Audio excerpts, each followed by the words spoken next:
Good morning. இன்னைக்கு சுட்ட மாங்காய் ரசம் எப்படி பண்ணுறதுன்னு காமிச்சு தரேன். முதல்ல மாங்காய் மேலே எண்ணெய் தடவி வச்சுங்கோ. மாங்காயை அடுப்பில் சுட்டுக்குங்கோ. 4 பக்கம் கருகின பின்ன ஒரு பாத்திரம் தண்ணியில் போட்டு வச்சுங்கோ.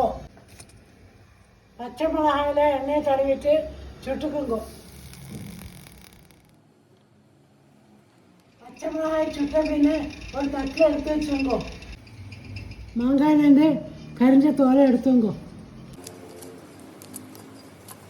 கொஞ்சம் கருப்பு தோல் இருந்தால் பரவாயில்ல. இந்த மாதிரி 1-2 நறுக்கி வச்சுங்கோ.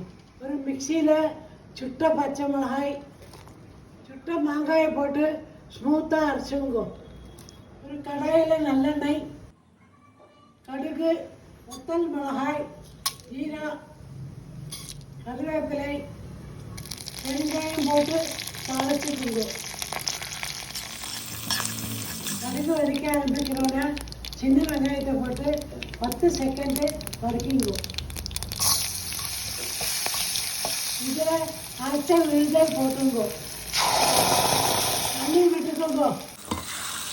உப்பு, மஞ்சப்பொடி, வெல்லம் போட்டு நல்லா கொதிக்க விடுங்கோ.